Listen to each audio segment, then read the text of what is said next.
नमस्कार सर्वांना. श्री स्वामी समर्थ.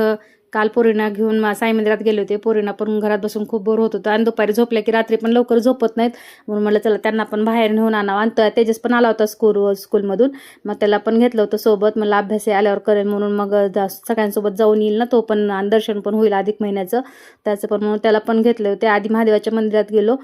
साईबाबाच्या शेजारीच महादेवाचं पण मंदिर आहे. साईबाबाचं मंदिर खूप मोठं आहे. असं साईबाबाच्या मंदिरात सगळ्याच एका जागेत गेले ना ताईनं सगळ्या देवांचं दर्शन होतं. साईबाबाची मूर्ती आहे. साईबाबाचं मोठं असं मंदिर आहे. त्याच्या साईडला इकडं महादेवाचं पण मंदिर आहे, आणि तिथून पुढे गेलं की गणपतीचं पण मंदिर आहे.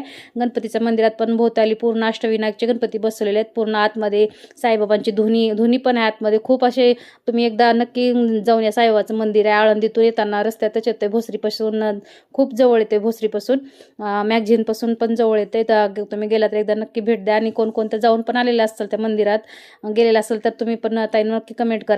मग तिथून मग गणपतीचं पण दर्शन घेतलं. गणपती दर्शन करून मग पुढे इकडे राधाकृष्णाचं पण मंदिर आहे खूप मोठं.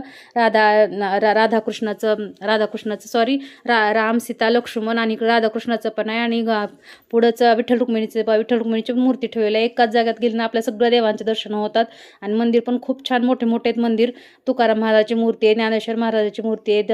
आणि तिथूनच पुढे गेलं की दत्त महाराजांचं पण मंदिर आहे.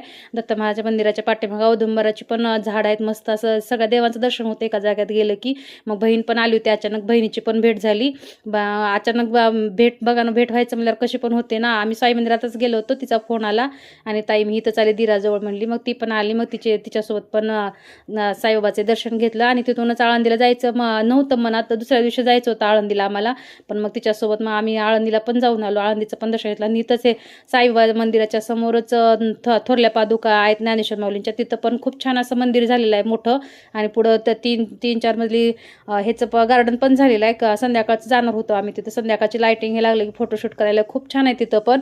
मग तिथून थोडे फार फोटो हे काढले. आणि पुढे मग आळंदीला आलो. आळंदीत येऊन मग दिवा विसर्जन केला. इंद्रायणीची पण ओठी भरली. ओठी भरून झाल्यावर 33 वातींचा दिवा लावला. आणि मग गंध पण लावला. आळंदीला गेलो आणि गंध लावला नाही असं होणारच नाही. गंध लावला खूप आवडतं सगळ्यांनाच आम्हाला. मग गंध लावून आतमध्ये समाधीचं दर्शन घेण्यासाठी आतमध्ये गेलो. तर गर्दी खूप होती. दुसऱ्या दिवशी एकादशी होती ना, म्हणजे आज एकादशी आहे ना. एकादशीची फुलांची हे माळा तयारी चालली होती.